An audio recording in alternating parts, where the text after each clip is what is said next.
কিন্তু আপনি রোজা আছেন ঠিকই, কিন্তু নামাজ পড়েন না, সারাদিন ফরজ গোসল নিয়ে আপনি ঘুরেন।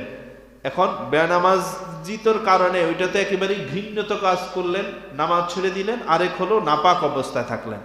এখন নাপাক অবস্থায় থাকলে রোজা ভাঙবে না, কিন্তু রোজা মাকরুহ হবে। আচ্ছা, এই আঙ্গিকে আরেকটা মাসালা আমরা বলে দিই। ধরেন রমজান মাসে তারাবি টারাবি পড়ার পর আমরা যখন ঘুমাই, ঘুমে ধরেন আপনার স্বপ্নদোষ হলো, অথবা আপনি স্ত্রীর সাথে সহবাস করলেন। সাধারণত মাসালা হলো আগে উঠে তারপরে ফরজ গোসল করে তারপরে সেহরি খাবেন। হ্যাঁ, কিন্তু এমন দেখা গেল যে আপনার ঘুম এমন সময় ভাঙলো যে আপনি দেখতেছেন যে আমি যদি গোসল করতে যাই তাহলে আর সেহরি খাওয়া যাবে না। এই অবস্থায় আপনার করণীয় কি? প্রশ্নটা কি বুঝতে পারলেন? যে ধরেন আপনার উপরে গোসল ফরজ, যে কোনো কারণে আপনার উপরে যদি গোসল ফরজ হয়, এখন আপনি এমন সময় উঠলেন, উঠে দেখলেন যে সেহরির সময় একেবারেই শেষ পর্যায়ে। এখন আপনি দেখতেছেন আপনি যদি ফরজ গোসল করতে যান তাহলে আপনি আর সেহরি খেতে পারবেন না। তাহলে এখন প্রশ্ন হলো, হুজুর আমি কি আগে গোসল করব নাকি আগে সেহরি খাবো? উত্তর হলো আপনি আগে ফরজ গোসল অবস্থায়, মানে গোসল ফরজ থাকা অবস্থায় আগে আপনি সেহরি খাবেন। আপনারা কি এই মাসালাটা কি বুঝতে পারলেন? গোসল ফরজ থাকা অবস্থায় আপনাকে আগে সেহরি খেতে হবে, সেহরি খেয়ে তারপরে আপনি ফরজ গোসল করবেন। নয়, রোজা অবস্থায় নাচ গান নাটক বা যৌন উত্তেজক কোনো ফিল্ম বা কোনো ধরনের ছায়াছবি বা হিন্দি ছবি, এই সকল কিছু দেখা। রোজা আমরা যা মনে করি তা হলো না খেয়ে থাকাটাকে আমরা সিয়াম মনে করি, ঠিক না? কিন্তু রোজা হলো প্রত্যেক অঙ্গ প্রত্যঙ্গের জন্য রোজা আছে। মুখের সিয়াম হলো আপনি মুখ দিয়ে কোনো অশ্লীল কথাবার্তা বলবেন না, গীবত করবেন না, মিথ্যা কথা বলবেন না। চোখের সিয়াম হলো চোখ দিয়ে আপনি অশ্লীল কোনো কিছু দেখবেন না। পায়ের সিয়াম হলো অশ্লীল কোনো জায়গায় বা খারাপ কোনো জায়গার মধ্যে আপনি যাতায়াত করবেন না। হাতের হলো এই হাত দিয়ে কোনো অন্যায় কাজ করা যাবে না। কিন্তু আমরা শুধুমাত্র যেটাকে রোজা বা সিয়াম বুঝি তা হলো না খেয়ে থাকাটাকে আমরা সিয়াম মনে করি। আসলে কিন্তু বিষয়টা তা নয়। সেহেতু রোজা অবস্থায় সাধারণত আমাদের ব্যস্ততা একটু কম থাকে। সেহেতু এই কম ব্যস্ততার কারণে দেখা যায় যে আমরা বিভিন্ন ধরনের নাটক, ছবি, বিভিন্ন অশ্লীল জিনিসপত্র আমরা দেখি। অনেক সময় আপনার অশ্লীল জিনিসপত্র দেখার মন মানসিকতা থাকে না, কিন্তু ফেসবুকের মধ্যে ঢুকলে আপনি মনে না চাইলেও টিকটক আপনার চোখের সামনে আসে, একটা নাটকের আপনার সামনে আসবে। সেহেতু আপনি একটা টেকনিক ব্যবহার করতে পারেন। আপনার ফেসবুকের মধ্যে আপনি সর্বপ্রথম নিয়ত করেন যে রমজান মাসে আমি ফেসবুক চালাবো না। তাহলে এটা আপনার জন্য সব থেকে কার্যকর হবে।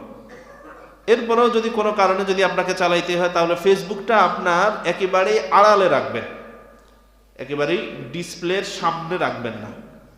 3, ফেসবুকের মধ্যে আপনি একটা কঠিন পাসওয়ার্ড দিয়ে রাখবেন, যেন আপনি চাইলেই যেন ঢুকতে না পারেন। একান্তই যখন আপনার বেশি প্রয়োজন হবে বা এখন ঢুকতেই হবে, তখন একটু কঠিন পাসওয়ার্ড দিলে তখন আপনার সবসময় ওই পাসওয়ার্ডের জ্বালায় অনেক সময় ঢুকতে মনে চায় না। তাহলে এই সকল কাজগুলি করতে পারেন।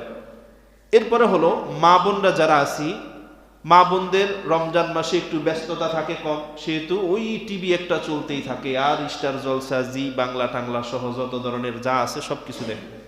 তো এই জন্যে রোজা অবস্থায় এই সকল কাজগুলি করা যাবে না। আল্লাহ তাআলা ফাহিশার বিষয়ে বলেছেন, ওয়ালা তাকরাবুল ফাওয়াহিশা মা যাহারা মিনহা ওয়া মা বাতান, তোমরা প্রকাশ্য এবং গোপন সকল প্রকার ফাহিশা কাজ করা তো দূরের কথা, তার ধারে কাছেও যেও না।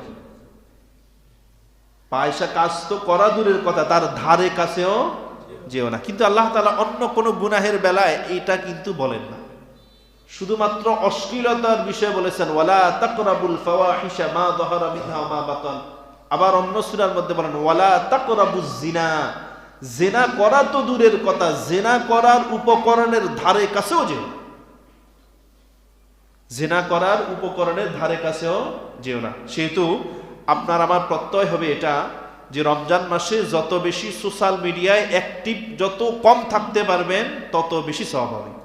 আপনাকে নফল ইবাদত করতে হবে তা না, আমরা তো শুধুমাত্র নামাজ, রোজা, তাসবিহ, তাহলিলকেই ইবাদত বলে মনে করি, কিন্তু গুনাহ থেকে বেঁচে থাকাটাও একটা যে ইবাদত, সেটা কিন্তু আমরা ইবাদত মনে করি না। সেহেতু আমরা এই বিষয়টা খেয়াল রাখব। 10, কোনো কারণ ছাড়া কোনো কিছু চিবালে, কোনো কারণ ছাড়া বা যেটা খাদ্য না এমন কিছু যদি আপনি চিবান, যেমন একটা কাগজ নিয়ে আপনি কোনো কারণ ছাড়াই সেটার মধ্যে আপনি এই যে মুখের মধ্যে দিয়ে রাখলেন, তারপরে বিভিন্ন ধরনের যে দাঁত খুঁচানি আছে না, ওই সকল ইয়েগুলি দিয়া রাখলেন, এই সকল কাজগুলি করা যাবে না। এই সকল কাজগুলি করা কি মাকরুহ। এই হলো। আচ্ছা, আরেকটা মাকরুহ হলো রোজা অবস্থায় গীবত, মিথ্যা কথা, ঝগড়া বিবাদ করা যাবে না। রোজা অবস্থায় গীবত করা যাবে না, মিথ্যা কথা বলা যাবে না, ঝগড়া বিবাদ করা যাবে না।